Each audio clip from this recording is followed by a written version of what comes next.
1. Mientras el hombre mantenga deseos relacionados con la vida terrestre, debe permanecer en su cuerpo de deseos, y como el progreso del individuo requiere que éste pase por las regiones superiores, la existencia en el mundo del deseo debe ser forzosamente purgadora, tendiendo a purificarlo de las cadenas de sus deseos. 2. Todos los deseos en el mundo del deseo mueren por falta de oportunidad para satisfacerlos. De acuerdo con la intensidad de nuestros deseos será el tiempo que tengamos que sufrir para su purificación. 3. Aquello que siembres, eso mismo recogerás. Es la ley de la causa y efecto la que regula todas las cosas, restableciendo el equilibrio. 4. El trabajo de la ley es completamente impersonal. En el universo no existe ni recompensa ni castigo. Todo es el resultado de la ley invariable. 5. En el mundo del deseo esta ley obra purificando o purgando al hombre de sus deseos inferiores. En el mundo del deseo se vive 3 veces más rápidamente que en el mundo físico.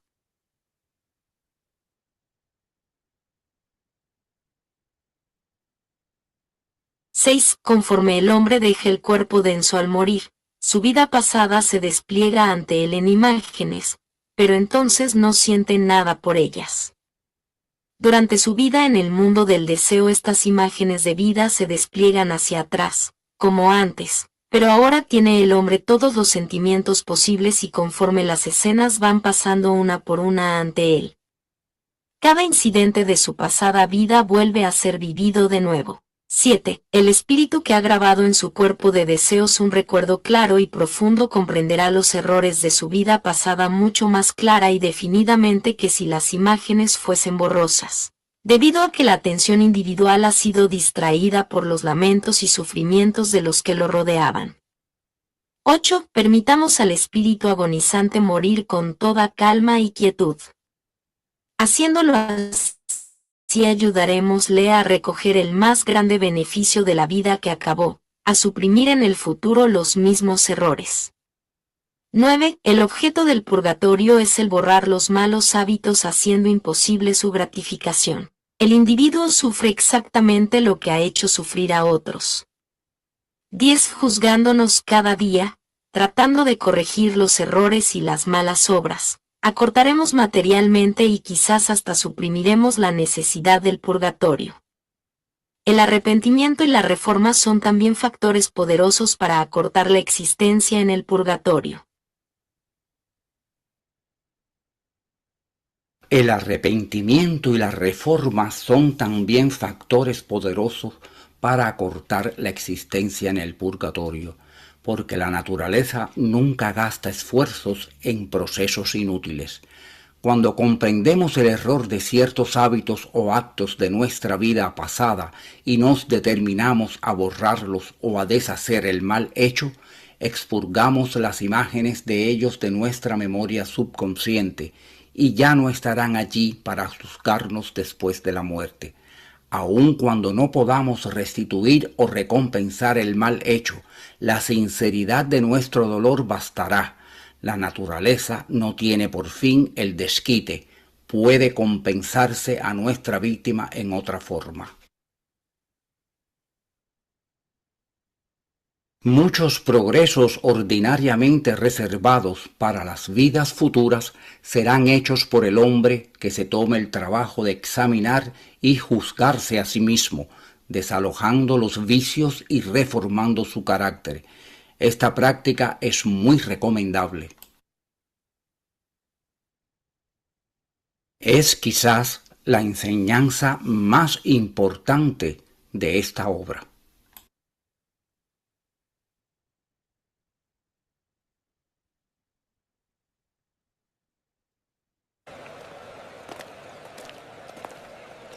Atentos, que ya comenzamos.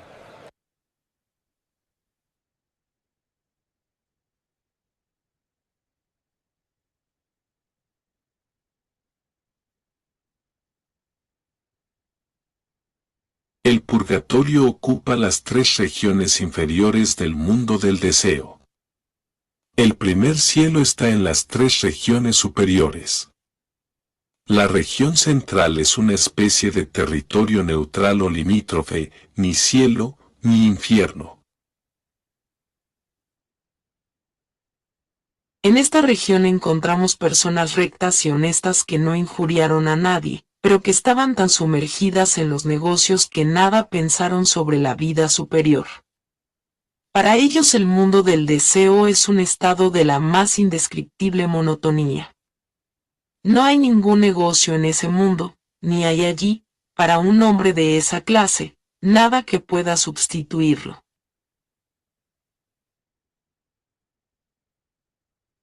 Y pasa un tiempo muy penoso hasta que aprende a pensar en otras cosas que no sean sus letras de cambio o sus cheques. El hombre que ha pensado sobre el problema de la vida y llega a la conclusión de que todo acaba con la muerte, que niega la existencia de las cosas que están más allá de los sentidos materiales, ese hombre sentirá también esa espantosa monotonía. Ha esperado la aniquilación de la conciencia, pero en vez de eso se encuentra con una percepción aumentada de las personas y cosas que están en torno suyo.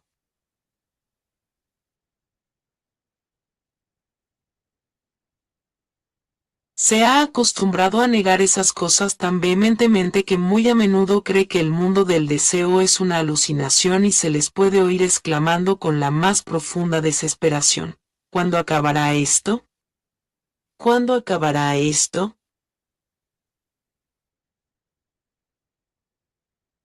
Tales personas se encuentran realmente en un estado lastimoso. Están más allá de todo socorro y de toda ayuda y sufren mucho más que cualquier otro. Además, tienen muy poca vida en el mundo celeste, donde se efectúa la construcción de los cuerpos para futuros usos, así que ponen todos sus pensamientos cristalizantes en los cuerpos que construyen para la vida siguiente, y así se forma un cuerpo que tiene las terribles tendencias que vemos, por ejemplo, en la consunción.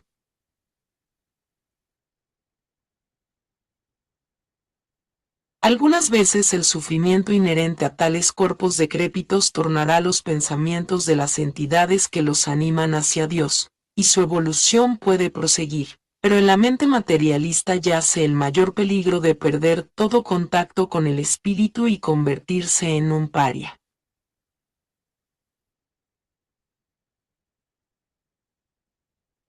Por lo tanto, los hermanos mayores se han visto seriamente obligados a intervenir en el destino del mundo occidental durante la última centuria, y si no hubiera sido por su ayuda benefactora, hubiéramos tenido un cataclismo social, comparado con el cual la Revolución Francesa hubiera sido un juego infantil.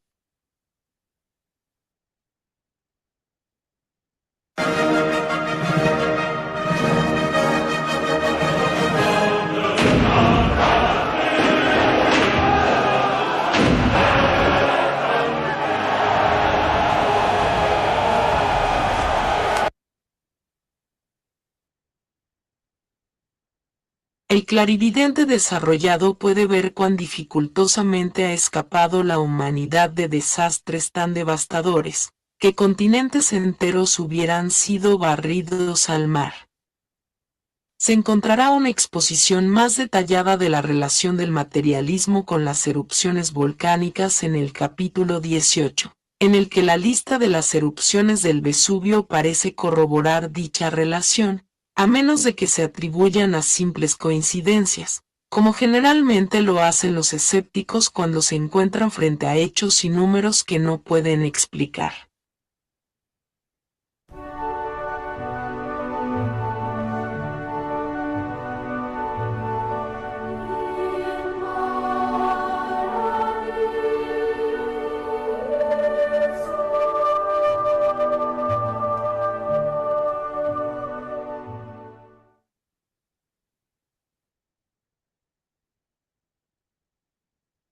Cuando la existencia en el purgatorio ha terminado, el espíritu se eleva hasta el primer cielo, que está situado en las 3 regiones más elevadas del mundo del deseo, donde los resultados de sus sufrimientos se incorporan en el átomo simiente del cuerpo de deseos, impartiéndole así la cualidad de la rectitud, la que actuará como impulso para el bien y repulsión para el mal en el futuro.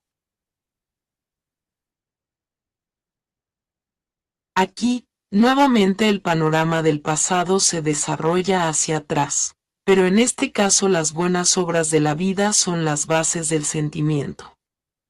Cuando llegamos a escenas en las que ayudamos a otros, comprendemos de nuevo toda la alegría que esto nos proporcionó, y además sentimos toda la gratitud emitida por aquel a quien ayudamos.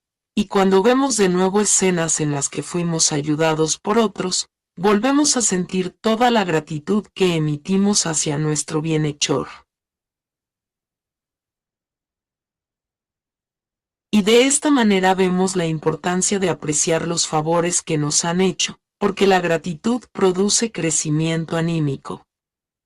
Nuestra dicha en el cielo depende de la felicidad que hayamos proporcionado a otros y al valor que demos a lo que otros han hecho por nosotros. Debe siempre recordarse que el poder de dar no reside exclusivamente en el hombre adinerado. El dar dinero sin discernimiento puede ser malo. Es bueno dar dinero para un propósito que estamos convencidos es benéfico, pero un servicio vale 1.000.000 de veces más. Como dice Whitman, mirad. No me limito a dar discursos o una pequeña caridad. Cuando doy, me doy yo mismo. Mirad, cuando doy me doy yo mismo.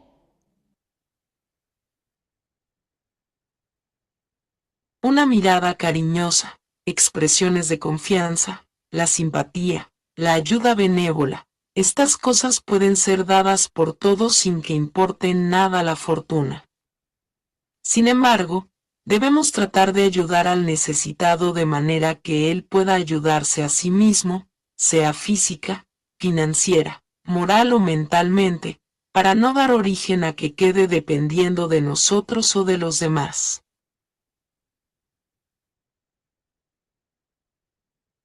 La ética de dar, con el efecto sobre el dador como una lección espiritual, está hermosísimamente descrita en la visión de Sir Launfal, de Lovell.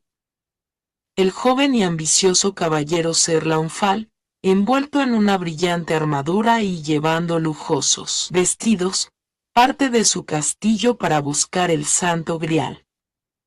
En su estandarte lleva la cruz, el símbolo de la benignidad y de la ternura de nuestro Salvador, el amante y humilde, pero el corazón del caballero está lleno de orgullo y desdén para el pobre y necesitado. Encuentra a un leproso, y desdeñosamente le arroja una moneda de oro como si arrojara un hueso a un perro hambriento.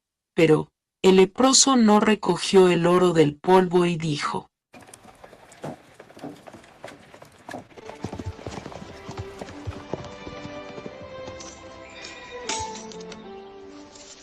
Mejor es para mí la corteza del pan del hombre pobre.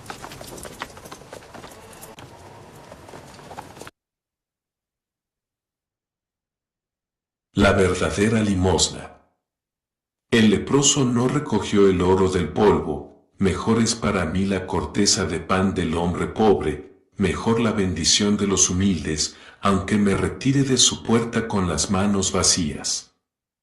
No es verdadera limosna aquello que la mano puede decir, da solo oro sin valor quien da por mero sentido del deber. Pero aquel que da desde su humilde escasez y da aquello que permanece oculto a la mirada, ese hilo de belleza que todo lo sostiene, que fluye a través de todo y todo lo une. La mano no puede abarcar la totalidad de su ofrenda. El corazón extiende entonces sus palmas anhelantes, pues un Dios le acompaña, convirtiéndola en tesoro para el alma que antes moría de hambre en las tinieblas. A su regreso, Sir Launfal encuentra a otro en posesión de su castillo y se dirige hacia la puerta.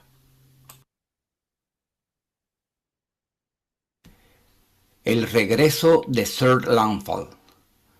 Un hombre anciano y encorvado, agotado y frágil, regresó de su búsqueda del Santo Grial.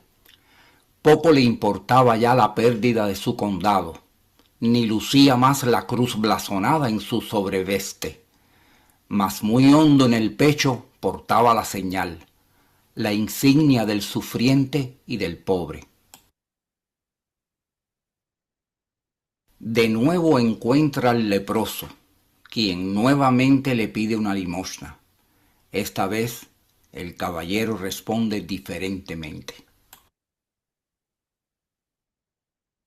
El reconocimiento.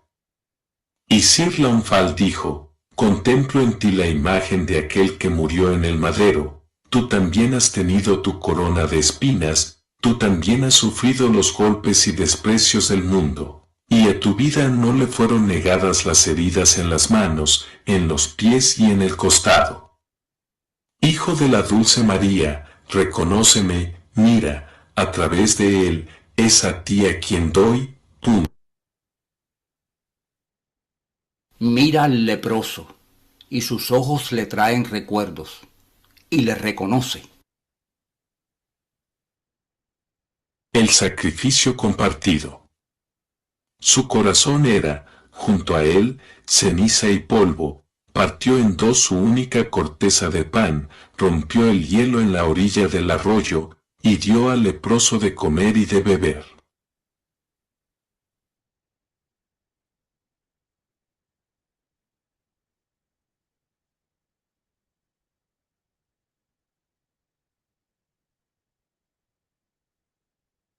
La revelación. El leproso ya no estaba agachado a su lado, sino que se erguía ante él, glorificado. Y la voz, que era más suave que el silencio, dijo: mírame, soy yo, no tengas miedo. En muchas tierras y sin provecho, gastaste tu vida buscando el Santo Grial, mas vedlo aquí, este cuenco que tú llenaste en el arroyo para mí hace un instante, esta corteza es mi cuerpo, que por ti es partido. Esta agua es la sangre que derramé en el madero. La Santa Cena se celebra, en verdad, en todo aquello que compartimos con la necesidad del otro. No es lo que damos, sino lo que compartimos, pues el don sin el dador es un regalo desnudo. Quien se da a sí mismo con su limosna, a tres alimenta, a sí mismo, a su prójimo hambriento, y a mí. El primer cielo es un lugar de alegría sin mezcla alguna de amargura. El espíritu está más allá de la influencia de las condiciones materiales y terrestres, y asimila todo el bien contenido en su vida pasada conforme lo revive de nuevo. Todos los designios nobles a los que el hombre aspiró se realizan aquí ampliamente. Es un lugar de reposo, y cuanto más dura ha sido la vida, tanto más intenso será el descanso de que se gozará. La enfermedad, la tristeza y el dolor son cosas desconocidas. Esta es, por decirlo así, la tierra de veraneo de los espiritualistas, la tierra de promisión. Los pensamientos del devoto cristiano han construido allí la Nueva Jerusalén. Hermosas casas, flores, etc. son el premio de los que a ellas aspiraron. Ellos las construyen por medio del pensamiento en la sutilísima materia de deseos. Sin embargo, estas cosas son tan reales y tangibles como lo son para nosotros nuestras casas materiales. Todos obtienen aquí la satisfacción de que carecieron en su vida terrestre. Hay una clase que lleva especialmente una vida hermosísima.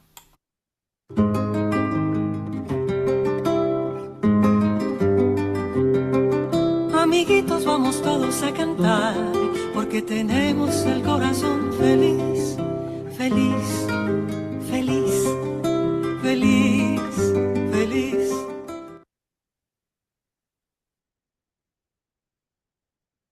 Si pudiéramos verlo siquiera, cesarían todas nuestras penas. Cuando un niño muere antes del nacimiento de su cuerpo de deseos, lo que tiene lugar alrededor de los 14 años, no va más allá del primer cielo, porque no es responsable de sus actos, como tampoco es responsable el aún no nacido del dolor que causa a su madre moviéndose o saliendo de la matriz. Por lo tanto, el niño no tiene existencia en el purgatorio. Lo que no ha sido vivificado no puede morir. Por lo tanto, el cuerpo de deseos de un niño, junto con su mente, persistirá hasta el nuevo nacimiento. Y por tal razón esos niños son muy aptos para recordar las encarnaciones anteriores, como se indica en el caso citado en otro lugar. Para tales niños, el primer cielo es una sala de espera donde permanecen desde 1 hasta 20 años, hasta que se presenta una nueva oportunidad para renacer. Sin embargo, es algo más que una sala de espera sencillamente, porque se progresa mucho durante la estadía en ella.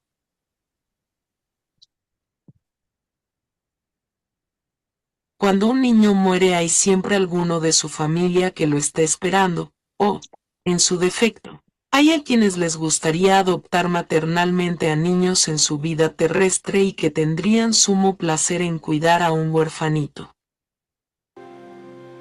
¡Abuelito!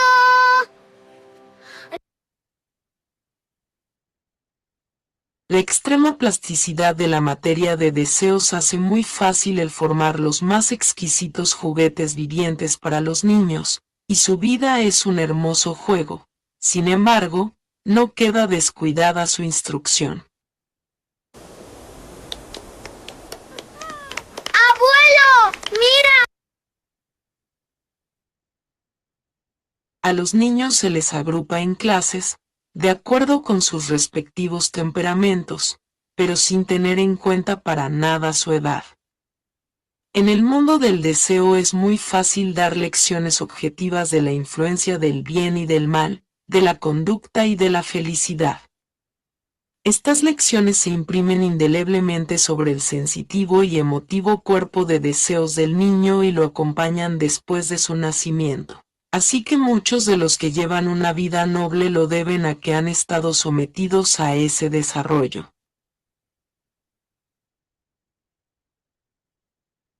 A menudo, cuando nace un espíritu débil, los seres compasivos, los invisibles guías que dirigen nuestra evolución, lo hacen morir en edad temprana para que pueda gozar de ese desarrollo extra, ayudándolo así a soportar lo que pudiera haber sido para él una vida muy dura.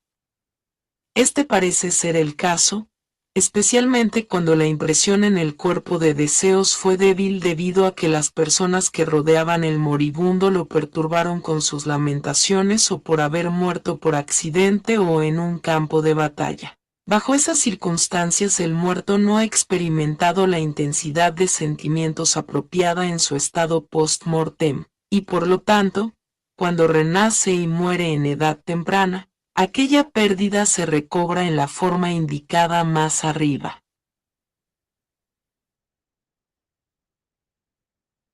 Muy a menudo el deber de cuidar a ese niño en la vida celeste recae sobre aquellos que fueron la causa de esa anomalía. Se les proporciona así una oportunidad para reparar su falta y aprender a obrar mejor. O tal vez pueda tocarles ser los padres del recién nacido y cuidarlo durante los pocos años que viva. Entonces nada importará que se lamenten histéricamente cuando el niño muera, porque en el cuerpo vital infantil no hay recuerdos o imágenes de ninguna consecuencia. Este cielo es también un lugar de progreso para todos los que han sido estudiosos, artistas o altruistas.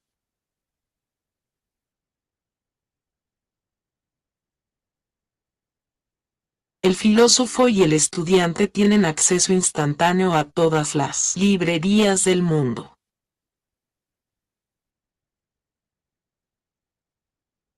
El pintor observa con inefable delicia los colores siempre cambiantes. muy pronto aprende que su pensamiento forma y moldea esos colores a voluntad. Sus creaciones viven y brillan con una vida imposible de comprender para los que trabajan con los pesados y densos materiales terrestres. Está, por así decirlo, pintando con materiales vivientes y puede ejecutar sus ideas con una facilidad que lo llena de deleite. El músico no ha llegado a un lugar en el que su arte se expresará a sí mismo en toda su extensión. El mundo físico es el mundo de la forma. El mundo del deseo, donde está el purgatorio y el primer cielo, es especialmente el mundo del color.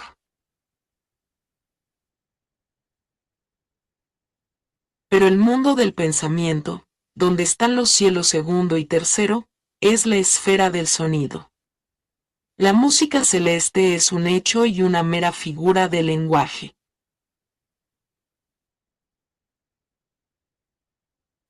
Pitágoras no se equivocaba cuando hablaba de la música de las esferas, porque cada una de las estrellas celestes tiene su tono definido y juntas forman la sinfonía celestial que Goethe también menciona en el prólogo de su Fausto, en la escena que se desarrolla en el cielo. El arcángel Rafael dice: El canto del sol. El sol entona su antigua melodía en rivalidad de cantos con las esferas hermanas, y su curso prescrito recorre con premura en un camino atronador a través de los años. Los ecos de esta música celeste nos llegan hasta este mundo físico. Son nuestra posesión más preciosa, aunque son tan fugaces como la espuma y no pueden crearse permanentemente, como pueden crearse otras obras de arte, una estatua, un cuadro, un libro.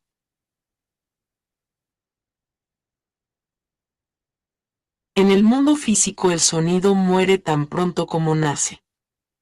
En el primer cielo los ecos son, por supuesto, mucho más hermosos y más permanentes, así que allí los oídos del músico gozan de melodías que nunca oyeron en su vida terrestre.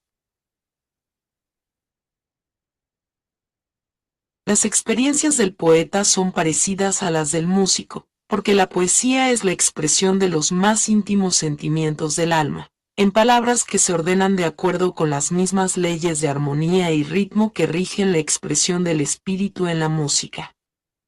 Además, el poeta encuentra una inspiración magnífica en las imágenes y colores que son las características principales del mundo del deseo. De allí tomará los materiales para usarlos en su próxima encarnación. De parecida manera acumula el autor materiales y facultades.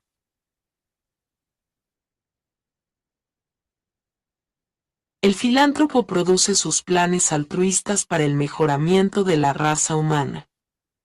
Si estos fallaron en una vida, verá la razón de los fracasos, en el primer cielo, y aprenderá a sobrepasar los obstáculos y a omitir los errores que hicieron impracticables sus ideas y sus planes.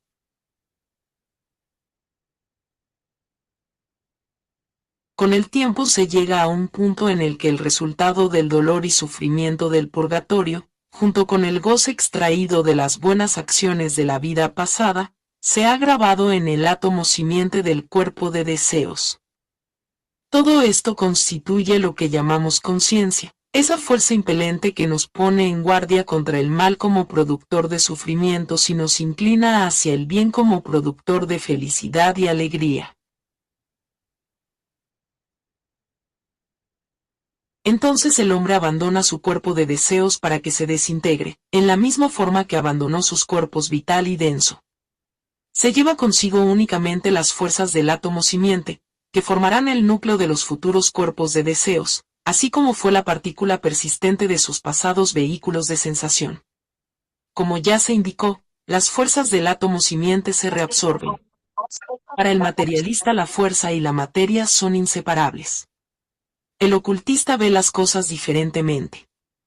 Para él no son dos conceptos separados y distintos, sino los dos polos de un solo espíritu. La materia es espíritu cristalizado. La fuerza es el mismo espíritu no cristalizado aún.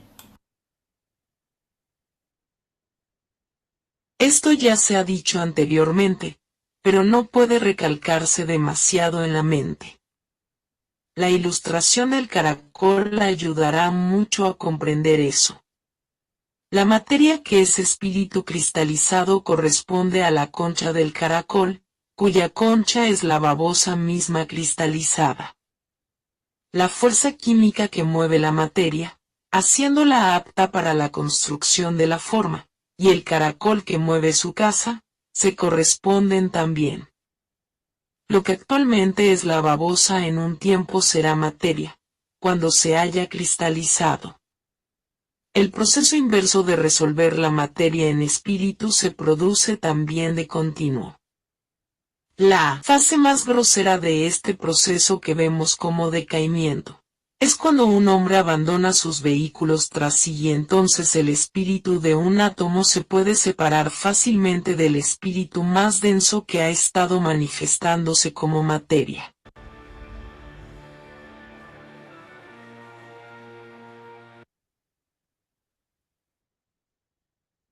El purgatorio ocupa las tres regiones inferiores del mundo del deseo. El primer cielo está en las tres regiones superiores. 2. La región central es una especie de territorio neutral o limítrofe, ni cielo, ni infierno. En esta región encontramos personas rectas y que no injuriaron a nadie, pero que estaban tan sumergidas en los negocios que nada pensaron sobre la vida superior. Para ellos el mundo del deseo es un estado de la más indescriptible monotonía. 3. Cuando la existencia en el purgatorio ha terminado, el espíritu se eleva hasta el primer cielo, que está situado en las tres regiones más elevadas del mundo del deseo. 4. El primer cielo es un lugar de alegría sin mezcla alguna de amargura. Todos los designios nobles a los que el hombre aspiró se realizan aquí ampliamente. Es un lugar de reposo. 5. Cuando un niño muere antes del nacimiento de su cuerpo de deseos, no va más allá del primer cielo. El niño no tiene existencia en el purgatorio. 6. Este cielo es también un lugar de progreso para todos los que han sido estudiosos, artistas o altruistas. 7. Nuestra dicha en el cielo depende de la felicidad que hayamos proporcionado a otros y al valor que demos a lo que otros han hecho por nosotros. 8. Con el tiempo se llega a un punto en el que el resultado del dolor y sufrimiento del purgatorio, junto con el goce extraído de las buenas acciones de la vida pasada, se ha grabado en el átomo simiente del cuerpo de deseos. Todo esto constituye lo que llamamos conciencia. 9. En la mente materialista yace el peligro de perder todo contacto con el espíritu y convertirse en un rezagado. 10. La materia es espíritu cristalizado. La fuerza es el mismo espíritu no cristalizado aún.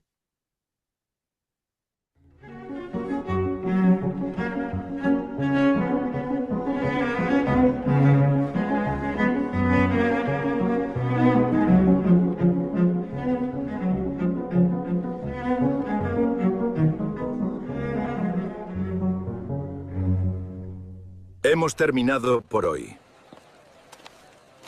Terminado por hoy.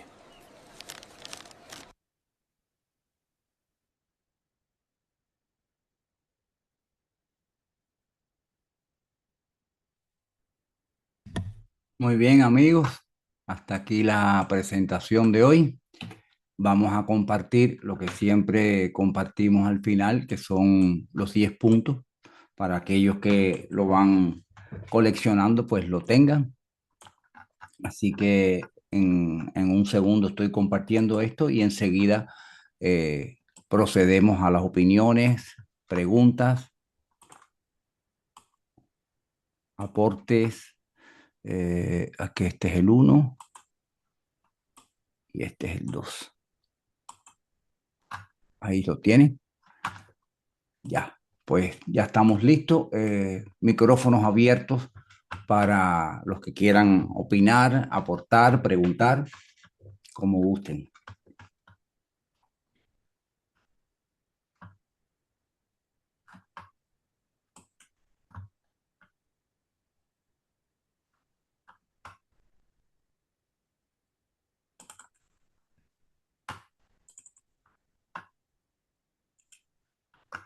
Adelante, Susana. Sí, Armando, buenas noches. Primeramente, bueno, muchísimas gracias por esta clase, siempre tan maravillosas que son. Eh, Quería hacerte una pregunta, Armando, porque son cosas que uno va arrastrando desde los inicios y siempre vuelve a machacarnos sobre ellas, porque no quedan muy claras del todo, ¿no? Cuando una persona muere en un accidente, muere en guerra, sobre todo en una explosión, y no puede hacer una retrospección, esa persona, ¿qué tiempo dura después antes de renacer? Bueno, según Max Heindel, los niños o las personas, perdón, que mueren en esas situaciones, ¿no? Vienen, encarnan como niños para morir y poder hacer la retrospección. Y en el primer cielo van directo al primer cielo los niños que mueren así y se pasan ahí entre 1 o 20 años máximo hasta que venga una nueva oportunidad de renacimiento y ya mientras ese tiempo que ellos pasan ahí están recibiendo instrucciones, como dice la presentación, en escuelas que los separan por sus intereses y se le van dando pues clases de virtudes y de moral y cosas vaya, necesarias, ¿no? Y entonces es como un progreso que ellos adquieren además algo que adicionan a su próxima encarnación como mejora, ¿no? Ok, Pero hasta 20 años es lo que pueden pasar en ese estado allí no, en no, el primer pero yo cielo. pregunto, perdona, mamá, yo pregunto cuando muere la persona que muere en una explosión, esa persona que muere, cuando muere, ¿qué tiempo se demora reencarnar, en renacer? Ah, ya te entendí. Bueno, no sé si Marco tiene respuesta para eso, porque no sé si Magendel habló de qué tiempo se demora una persona que muera en esas circunstancias para volver a renacer, porque tiene que nacer como niño. O sea, la persona que ha muerto en una explosión, como se destruyó el cuerpo vital y no pudo hacer la retrospección, igual que las personas que en los velorios sufren de que los familiares tienen, vaya, cuestiones emocionales muy fuertes que le distraen de hacer su retrospección, también en cierto grado tienen que venir como niños para que mueran y hagan correctamente su retrospección porque se imprimió muy débil. Pero en el caso de los accidentes y eso, sí, no sé qué tiempo se No, pasan para volver otra vez a renacer, no sé. No sé si sobre todo Magdalena los que habló mueren de... en las explosiones esas así donde les es Sí, imposible. Porque es que sí. quiero hacer una pregunta después de esa.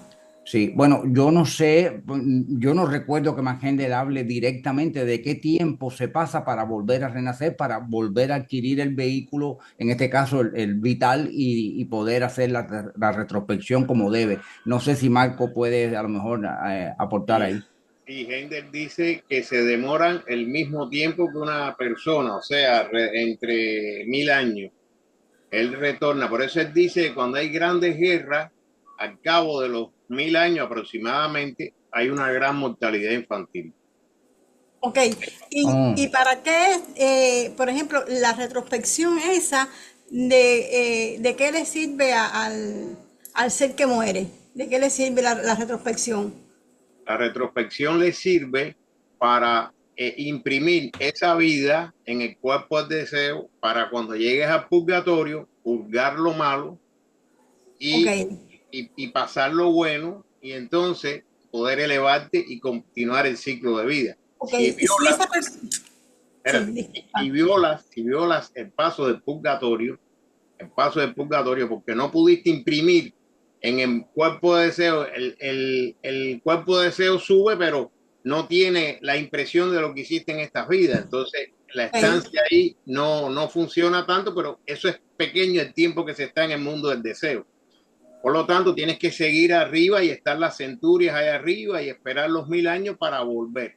Te faltó te faltó el pedacito ese. Entonces, cuando naces como niño, mueres y vas directo al primer cielo y haces tu pequeño ciclo ahí, que puede durar hasta 20 años y vuelves de nuevo a Tierra.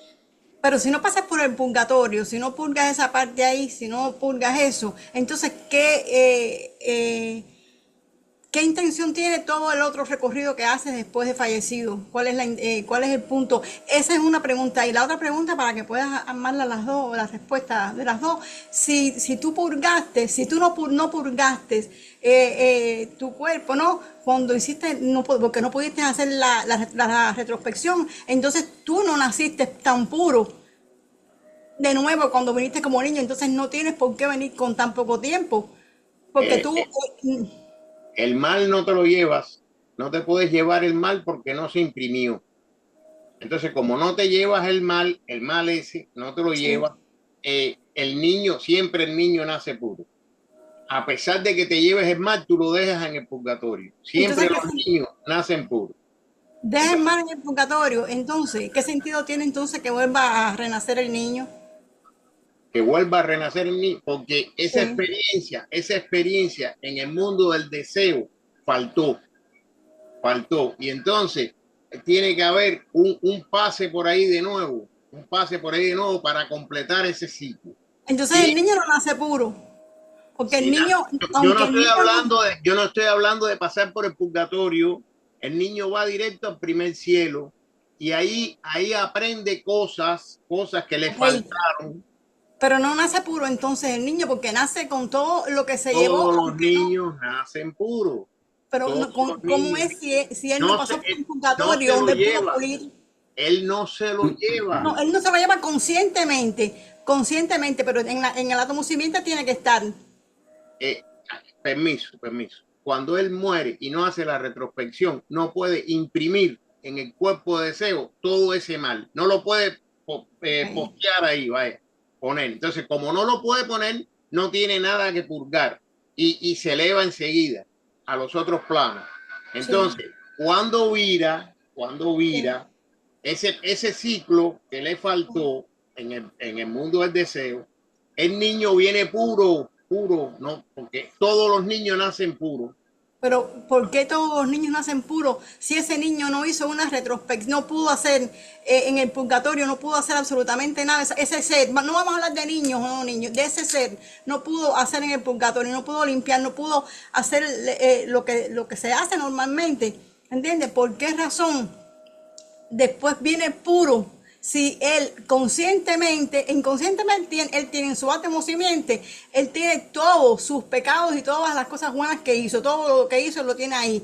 Y él no pudo sencillamente hacer una retrospección, pero eso está ahí, eso no está perdido, porque si no, no tendría sentido que él volviera a nacer para entonces hacer lo que le faltó.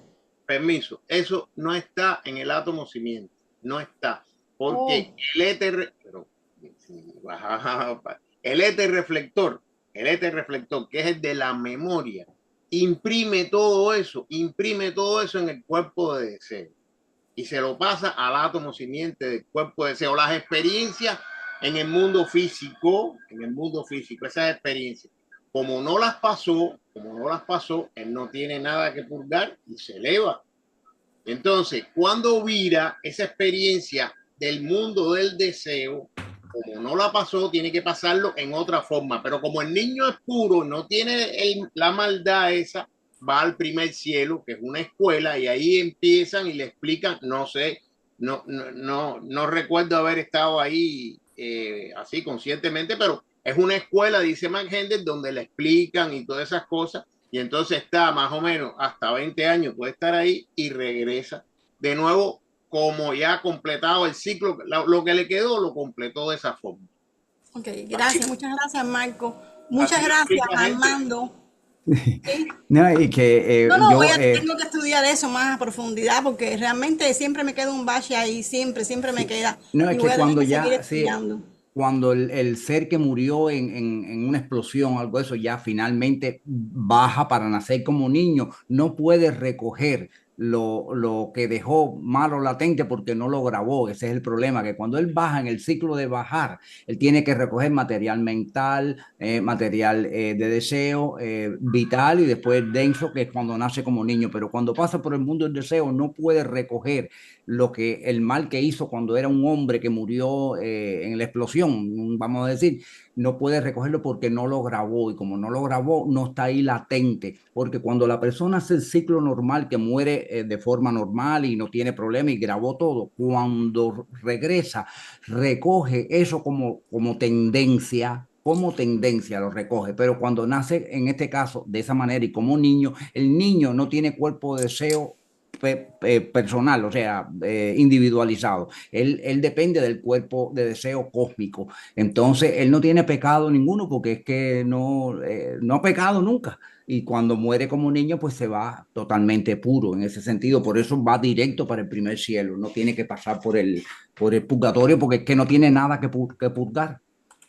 Sí, ese es el punto. El problema es que yo lo que no acabo de entender entonces, que cuál es la necesidad de ese renacimiento así, y de esa pureza que, entre comillas, que trae, porque es que, no sé, bueno, yo voy a estudiar bien eso una vez más, durante años y años lo llevo estudiando y lo voy a seguir estudiando porque realmente yo no logro entender. Hay un punto ahí que me falta. Hay un punto que me falta Sí, ahí. es que como murió en una explosión, no pudo hacer la retrospección, no se grabó su vida, ya las cosas buenas y las cosas malas, las dos cosas, no se grabaron para pasarla al cuerpo de deseo, no pudo, entonces ya no tiene eso como evidencia. Entonces hace el ciclo, como dice Marco, yo no recordaba o no sabía que hacía el ciclo de 1000 años igualmente, pero cuando viene entonces viene como niño para poder tener de nuevo un cuerpo vital, porque aquel se le explotó, no pudo hacer la retrospección porque el cuerpo vital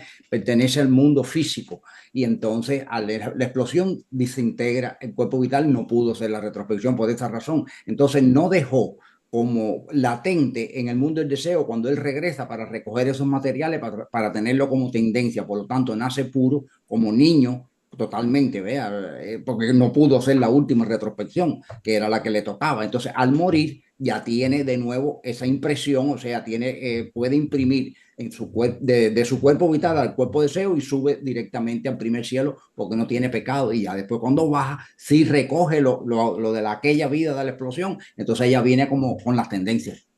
Ya, ¿Es así, gracias. profe? Profe, ¿es así? Bueno, las tendencias es una cosa, pero recuerden que como él no pudo hacer la retrospección, eso no se grabó en el vehículo de deseo. Él cuando sube no tiene, prácticamente pierde la encarnación, la vida, el renacimiento lo pierde porque no se lleva las experiencias en el cuerpo de deseo. Entonces, él lo recupera cuando viene como niño, muere y va al mundo del deseo, y ahí es donde recupera, o sea, ahí es donde se hace una recuperación de eso que se perdió y él alcanza otra vez, termina el ciclo de la encarnación ahí, en esa estancia en el mundo del deseo.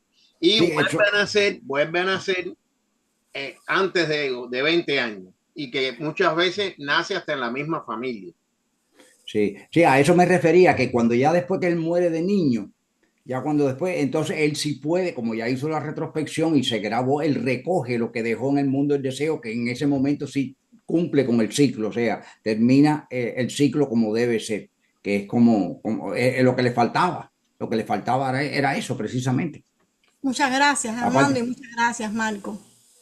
le faltaba el material de deseo que no pudo incorporar cuando murió como explosión, ¿no? Esa es es complicado eso, realmente, es bastante complicado, tiene su cosa, ¿no? Pero debe tener ese sentido como explica Max Handel.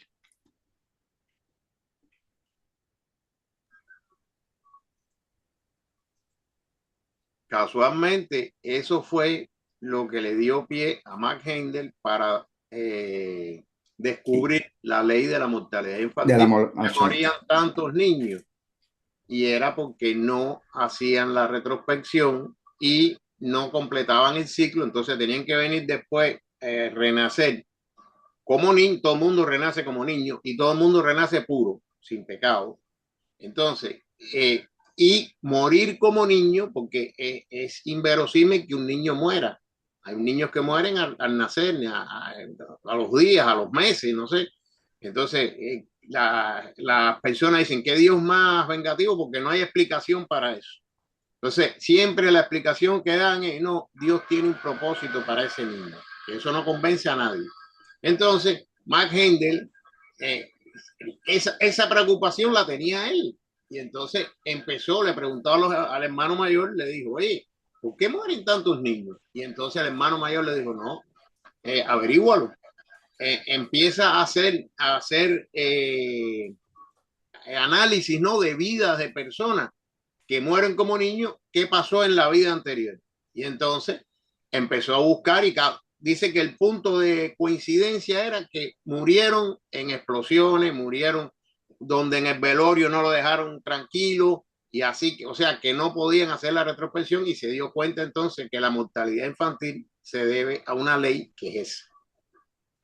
Y él fue el que la enunció por primera vez.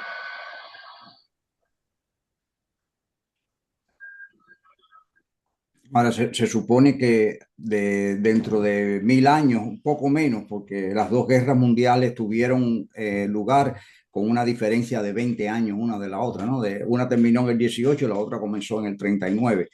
Y ahí fue donde más personas murieron de un cantazo, ¿no? O sea, en muy pocos años. Quiere decir que de aquí a esa cantidad de años que quedan para que se cumplan los 1000 años, pues va a haber una ola de mortalidad infantil, por alguna razón. Va a venir una primero y 20 años después va a venir otra. Va a venir la otra, exacto, sí, sí. Y recuerden que es aproximadamente, cuando claro, se claro. 1000 años pueden ser 930 o 1022, no sé. Aproximadamente es el ciclo de vida de personas ordinarias. Bueno, si dentro de 1000 años estamos aquí reunidos otra vez y nos acordamos, tenemos que ver que en la Primera Guerra Mundial murieron como 28 millones de personas. Claro, no todas deben haber muerto de explosiones en eso. Muchas personas se murieron de enfermedades, de otras cosas, ¿no? De un disparo, pero no de una explosión ni nada de eso. Y después vino en el 18, vino el flu español, la gripe española, que mató 50 millones de personas. Pero supuestamente esa gente murieron más o menos en condiciones normales, excepto, vaya, los gritos de los familiares de algunos que tendrán también ese problema, ¿no? Y después en la Segunda Guerra Mundial murieron como 50 millones de personas. Entonces habría que tener esa cuenta de esa manera, ¿no? La cantidad de personas que mueren por cada ciclo de eso, que mueren en ese estado, porque no todas mueren. Una persona que muera de un balazo puede hacer la retrospección, porque no se le rompe el cuerpo vital, no se le desintegra, y si tiene el suficiente silencio o algo, bueno, ahí en el campo de batalla, lo que sea, puede hacer la retrospección, si es el caso, ¿eh?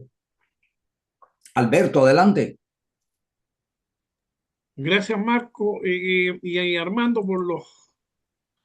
por la ayuda. Y quisiera aportar un poquitito también. No hay que olvidarse de que los niños hasta los 7 años están haciendo, ¿no es cierto?, el crecimiento del cuerpo vital. El cuerpo vital está creciendo. Entonces, el niño de 4 años o 5 años no tiene el cuerpo vital todavía desarrollado. Incluso más, Max Hendel dice que el espíritu vital de la tierra es aquel que está conectado con el niño. Por lo tanto, él no tiene cómo traspasar la información hacia el cuerpo vital, pues está en proceso de creación hasta los 7 años. Sí, eso también influye en la retrospección que él puede hacer. Es casi nada, nula. Eso nada más, Armando. Sí, sí, gracias, Alberto. Sí, definitivamente el niño todavía, hasta que no cumple los 7 años, no tiene su cuerpo vital individual. Él depende del cuerpo vital macrocósmico y de la conexión que tiene con los padres, que es la otra parte, ¿no? Y hasta los 14 o alrededor, porque eso hoy en día hasta ha cambiado un poco las edades, eso, pero más o menos alrededor de esa edad nace el cuerpo de deseo, entonces ya se individualiza. Antes de eso también está conectado o tiene como matriz el cuerpo de deseo planetario, en este caso, que Magender lo habla en la próxima presentación, viene el cuerpo cósmico, le llama él, el cuerpo, o sea, el cuerpo de deseo y el cuerpo vital cósmico, que es en este caso el planetario, que es el cual nosotros estamos conectados, ¿no? Que es el que provee los materiales y las cosas para hacer esos cuerpos individuales. Pero el niño no lo tiene hasta los 14 años, el cuerpo de deseo, y el cuerpo vital hasta los 7. Ya tiene su propio cuerpo vital, porque dice McHendel que el niño en el vientre de la madre y después ya cuando sale, no puede estar con un cuerpo vital independiente porque está muy delgado, está muy fino, como muy débil, ¿no? Entonces se va nutriendo a través del tiempo, se va creando, se va, vamos a decir, construyendo, es la palabra correcta, pero mientras tanto está soportado en una matriz por el cuerpo vital cósmico, es lo que sucede. Y entonces hasta los 7 años, ya a los 7 años sí tiene su propio cuerpo vital y después a los 14 su propio cuerpo de deseo. Y a los 21 la mente, ya le adquiere la mente como tal. Gracias, Armando, y gracias, Alberto. Pues nada.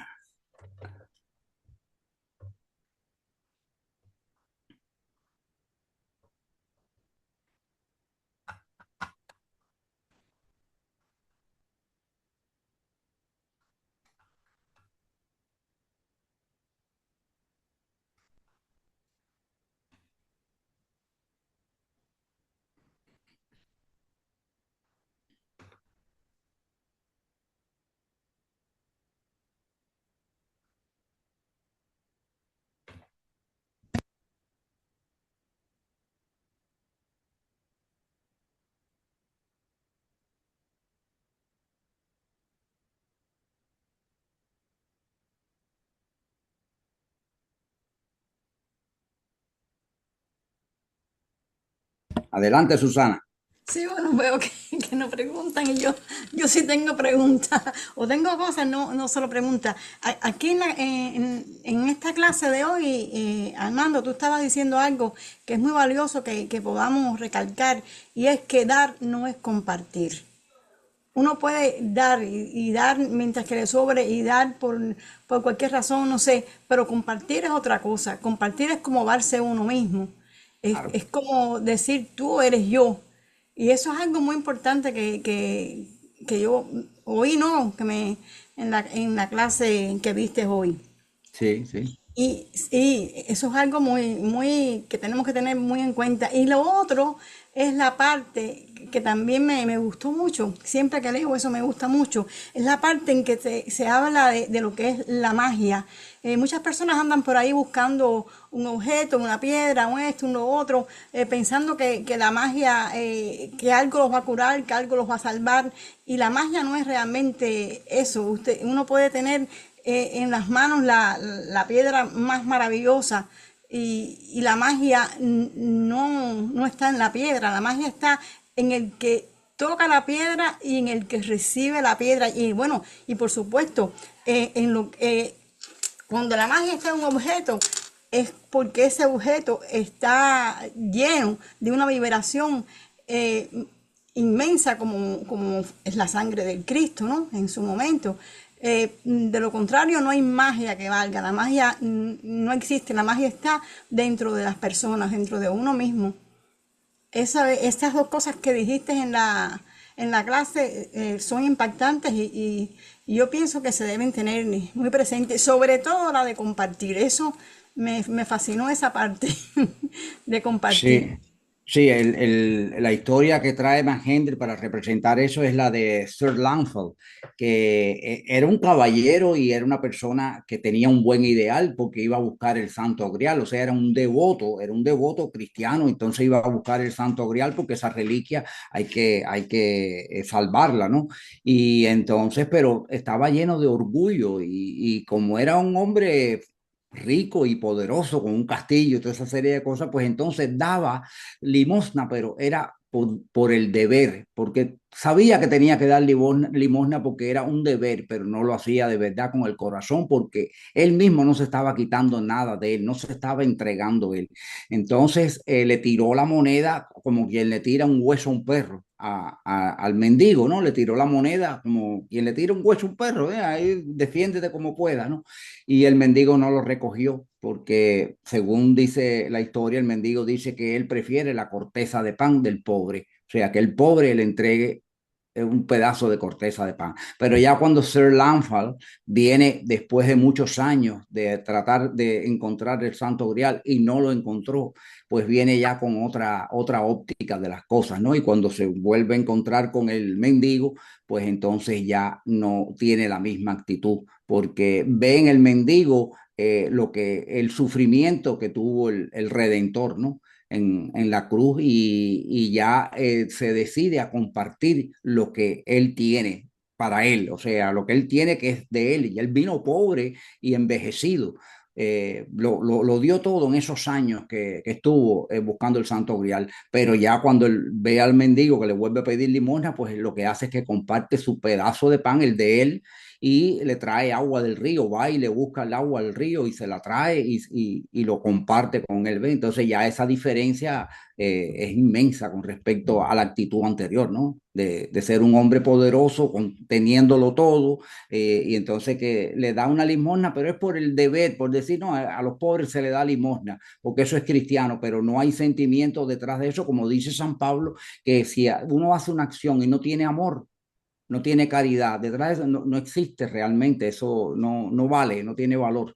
El saber que tiene que hacer una buena acción porque se sabe que hay que hacer una buena acción, pero no lo hace de verdad con el verdadero sentimiento que conlleva ese acto, pues entonces no tiene valor, no ha ganado nada, sencillamente, no ha ganado nada. Es que el amor no es una palabra, el Exacto. amor es una cosa. Exacto. No es palabra, realmente. Exacto. Pero bueno. Adelante, Marco. Muchas veces yo he oído a las personas, ¿no? De otras religiones y eso, que dicen, no, en el más allá nos vamos a ver, nos vamos a encontrar de nuevo, los familiares y todas esas cosas. Y esto ocurre precisamente en el primer cielo que vimos hoy. O sea, cuando ya salimos de la zona oscura del purgatorio, ¿no? De las zonas bajas, y llegamos al primer cielo, ahí están los familiares esperando. Los que están en el primer cielo y los que están en el segundo cielo pueden bajar al primer cielo, porque todavía conservan la personalidad. Ya los que están en el tercer cielo, ellos no, porque ya ahí no existe la personalidad y no hay identificación con el familiar. Pero recuerden que en el segundo cielo se están centurias, o sea, siempre va a haber ese reencuentro famoso de las parejas, de los hijos, de todos los padres. Eso ocurre en el primer cielo. ¿Qué tiempo, Marco, se demora de la estancia en el primer cielo al segundo cielo? Porque en el primer cielo se está bastante tiempo. O sea, no centuria, pero... No. Tú dices en el primer cielo. En el primer cielo, sí. Bueno, el cielo y el purgatorio son la tercera parte. La tercera parte, ajá, pero no, o sea, no se sabe qué cantidad de cada uno, ¿no? El mal y del bien que hayas hecho. Mientras más bien hayas hecho, menos estás en el purgatorio y más estás en el primer cielo. Mientras más mal hayas hecho, más estás en el y menos en el primer cielo. Claro. Todo depende de lo que tengas que purgar. Pero normalmente la suma de los dos es la tercera parte de la vida terrestre. Acabada. Entonces, una persona que haya vivido 90 años, o sea, la tercera parte son 30 años, pero haya hecho mucho mal, entonces se pasa en la parte purgatorial 29 y medio años en el primer cielo. Tienes el micrófono apagado. Sí, pero no debe ser tan así porque algo bueno tienes que haber hecho. O sea, es un promedio ahí de... Claro, sí, claro. De estancia. Es porque tienes que purgar lo malo y tienes que, o sea, lo bueno, ¿no? Vanagloriarte de lo bueno. Entonces, ahí, eso se reparte entre la tercera parte de la vida. Claro. Pues ya el segundo cielo, sí, dice gente que está centurias ahí trabajando con tipos nuevos que baja con toda la materia esa de los arquetipos. Porque ese mundo del pensamiento, o sea, el mundo del pensamiento concreto es las regiones arquetípicas, ¿no? Entonces, ahí donde el ser trabaja y todavía sigue siendo la misma persona, porque todavía mantiene la mente, la personalidad. Ya después que va al tercer cielo, deja la mente, deja el cuerpo mental, y entonces ya va en espíritu humano, puro. El pensamiento abstracto, que es el tercer cielo, es el hogar del espíritu humano. Y la sala de espera para el próximo renacimiento. En la sala de espera. Ahí es donde le daban sopa en nuestro hogar a la gente, que le daban sopa. Bueno, no sé. En la película, sí. En la película. Cielo, no sé si era el primer cielo, porque los que están para renacer están ya en el ministerio de renacimiento. O sea, están ya en otro proceso. Sí, que eran los que se iban y se despedían en la escalera. Recién llegado. Acuérdate que eso no es Rosacruz tampoco. Esa película claro. Rosacruz. Pero sí, él pasó el purgatorio y después el primer cielo ve a la madre. Tiene ese encuentro con la madre y con la mujer que él no la quería atender. Y la mujer, él era como vaya lo máximo, el médico para ella, ¿no? Y ahí se la encuentra a esa mujer en un ómnibus que van por la ciudad. Pero ese reencuentro se establece en el primer cielo. Claro, claro, tiene que ser en el primer cielo. Sí, porque él se despierta en el purgatorio, allí en el fango, y eso es donde él aparece primero. Allí. Y eso que era un hombre bastante bondadoso, ¿no? Era una persona, bueno, normal, averaje, como la mayoría de las personas, normal. No era mucho, ni muy, ni tan. Pero siempre agarroso. Tienes el micrófono apagado, Acuérdate que él iba a los bares y también él tenía su problemita y un poco que a los pacientes no los quería ver porque tarde y esta mujer que siempre viene con el hombre, vaya, una persona normal, no era, no era un santo. No era un santo, pero tampoco era un malvado. Aparece en el fango, encajado así en el fango, aparece en el purgatorio, que nada que ver con las llamas que se establecen, al contrario, es un lugar oscuro y húmedo, fundamentalmente. Y con la herida, tenía la sensación de que tenía la herida de la operación todavía, que estaba dolorido, estaba así, aguantándose, dolorido. No, pero salió bastante rápido, lo vinieron a buscar bastante rápido. Tienes el micrófono apagado, el micrófono. Él purgó lo que tenía que purgar. Lo que pasa es que la película dura 1 hora y pico. No claro. Sí, claro. Pero bastante sufrió porque todo lo que pasó allí y aquellas personas que le caían atrás y terrible. Ya él, inclusive hay un arrepentimiento. Hay un arrepentimiento ahí que él mira para arriba y dice, pero ¿hasta cuándo es esto? Entonces ahí vienen los auxiliares invisibles y se llevan para el primer cielo.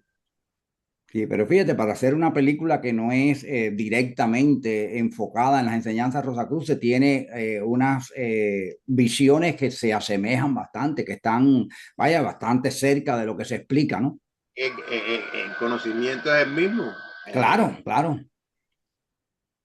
No, y la otra que tú me recomendaste también, que la de Robin Williams, esa está muy buena, la parte del mundo del deseo, está muy buena. Sueño. Es más allá de los sueños, ¿no?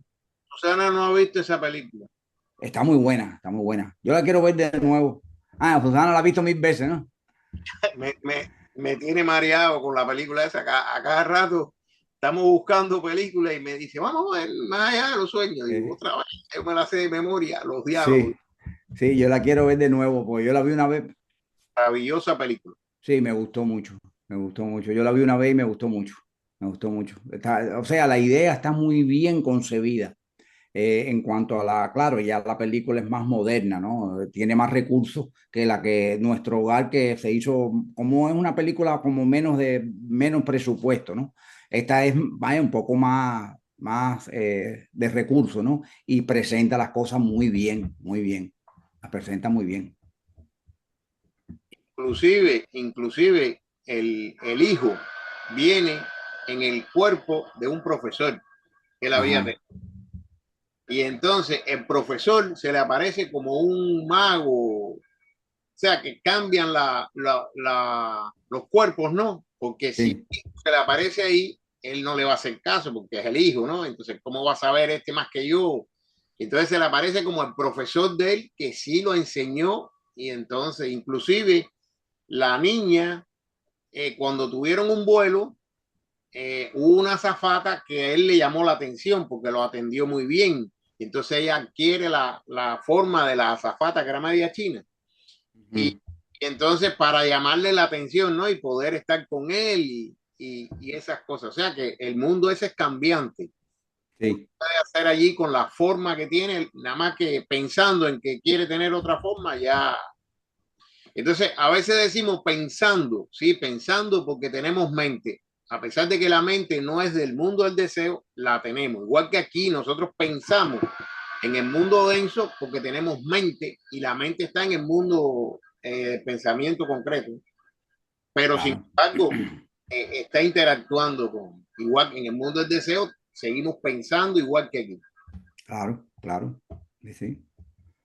Eso es una de las cosas de las personas, como dice la presentación de hoy, de las personas que son materialistas, ¿no? Que no creen en la existencia después de la muerte y que piensan que con la muerte ya terminó todo allí, ahí no hay más nada que hacer y se ven después que pueden pensar y que están vivos y que están con un agrandamiento, un aumento de las dimensiones de las cosas que pueden ver. Entonces no entienden, se quedan muy confundidos. Esos son la gente, sobre todo materialista atea, ¿no? Los ateos que no tienen ninguna sensación de que existe algo después de la muerte. Armando, vamos a darle espacio a las personas que... Claro, claro, o sea, estoy esperando, pero nadie levanta la mano, por eso estamos rellenando aquí el espacio. Yo no voy a hacer preguntas. Buenas noches. Y le voy a decir a ustedes, a Amando y a, bueno, ustedes mismos que si vieron la segunda parte de Nuestro Hogar, que esa está más fuerte todavía. No, yo no la vi. Cuando la fui a ver, la habían quitado. Pero para que tú veas, a mí me gustó más la primera.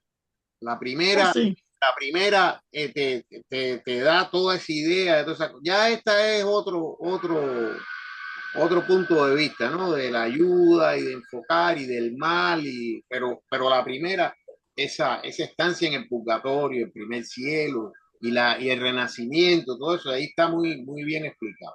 Está más completa, claro. Sí, tiene más cosas. Pero el espíritu que viene a perseguir, a hacer el mal y todas esas cosas, está muy interesante, está un poquito más fuerte, ¿sabes? Y todo eso fue basado en un libro que escribió Chico Javier, que se lo dictó el médico. Sí. Cuando muere como espíritu, él le dicta eso a Chico Javier y Chico Javier escribe el libro. Que inclusive creo que hay una tercera parte. No, ese no lo he visto. No, todavía no lo han hecho. Ah, Pero ¿no? creo que hay tres libros. Tres libros.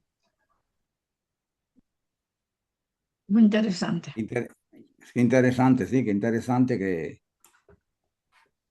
que vaya, que esa persona haya podido hacer ese trabajo, ¿no? De poder escribir lo que le dictó ese señor y que, bueno, que hubo la oportunidad, ¿no?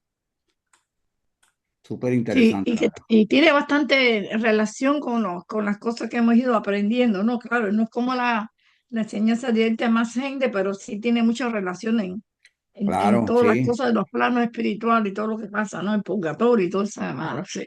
sí. Muy bueno. Muy bonito la presentación de hoy más. Mando, muchas gracias, está todo muy bueno. Gracias.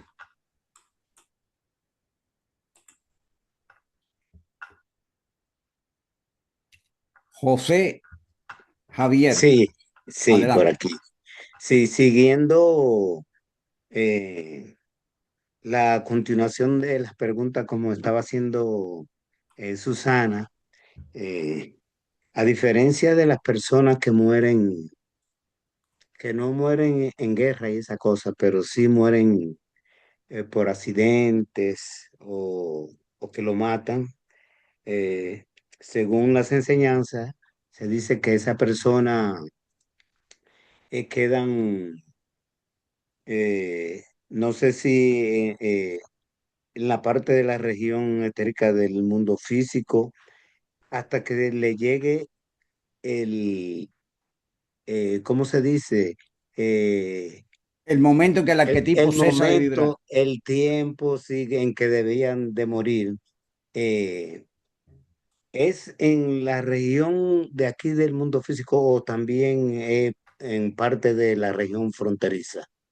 Porque luego que le llegue el tiempo de que debería haber llegado su muerte, entonces que pasan al purgatorio.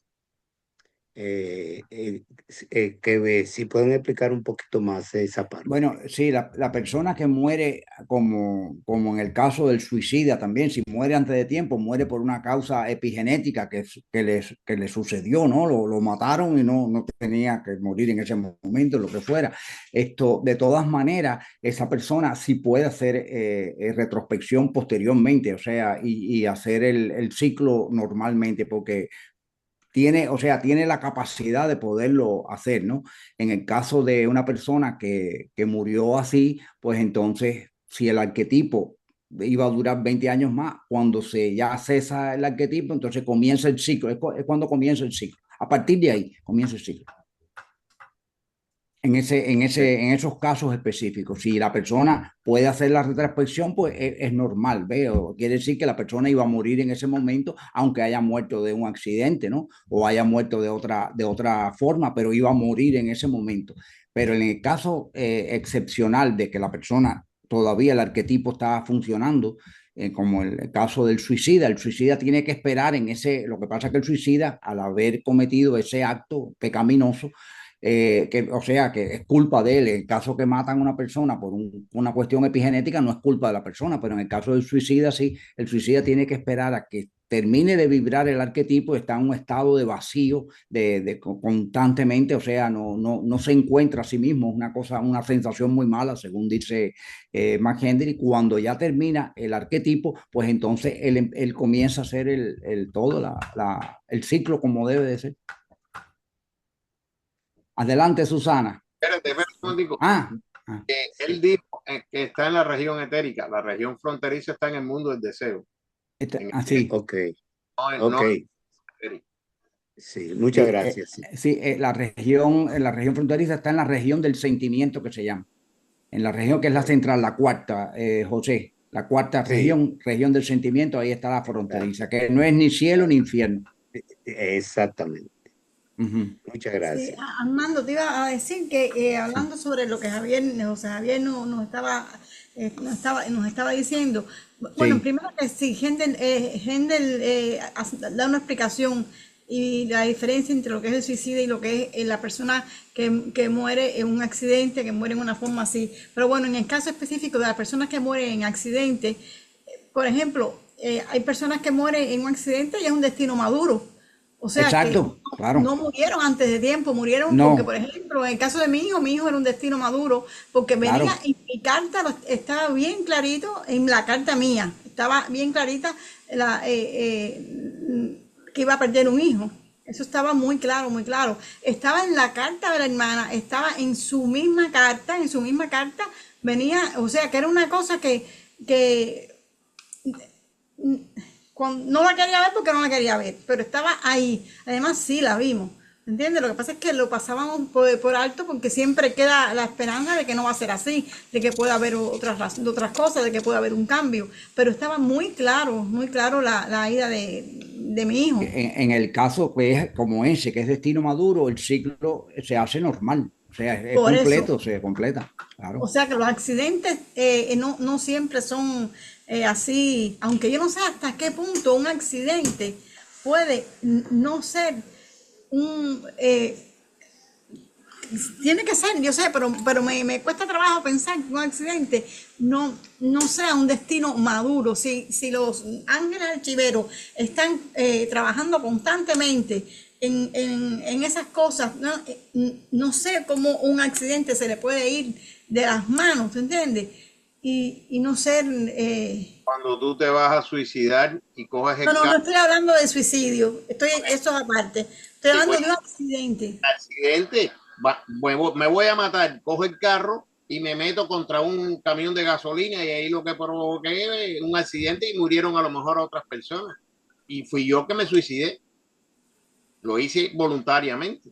Pero tu acto está, está bien registrado como eso, pero yo pienso que tu acto dio paso a que otras personas murieran. Entonces, y el destino de esas personas sí es un destino maduro. Claro, puede ser que sea un destino maduro, claro, y me utilizaron a mí, aprovecharon que yo me iba a matar y aprovecharon eso. Eso pienso.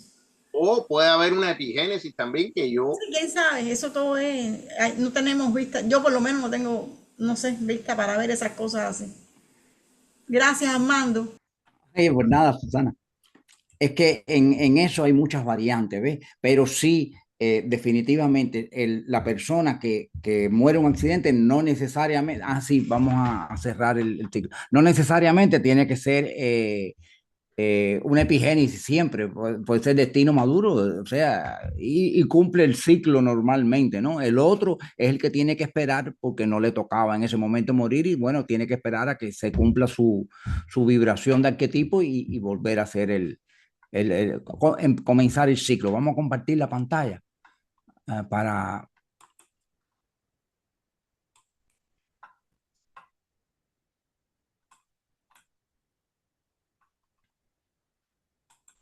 Ahí está.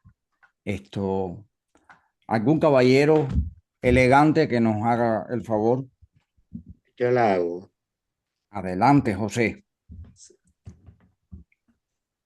Acrecienta mi amor por ti, oh Dios, para que te pueda servir mejor cada día. Haz que las palabras de mis labios y las meditaciones de mi corazón sean gratas a tus ojos. Oh Señor, mi fuerza y mi redentor, que así sea. Que así sea. Así sea. Oración por la fraternidad. Te pedimos, Padre, porque la fraternidad Rosa Cruz de Oceanside, California, se constituya en el centro espiritual más eficiente del mundo y ayude a apresurar el día de la liberación de Cristo. Te pedimos muy especialmente bendigas a los trabajadores de la sede central y a todos los centros, grupos y miembros de la fraternidad para que día a día se fortalezcan y para que lleguen voluntarios que ayuden a hacer realidad la visión de Max Handel, según la cual vio a nuestra sede central y una larga fila de personas viniendo de todas partes del mundo para recibir la enseñanza y saliendo de allí luego para llevar el bálsamo a los afligidos de cerca y de lejos. Que así sea. Que así sea. Que así sea. Que así sea. Que así sea.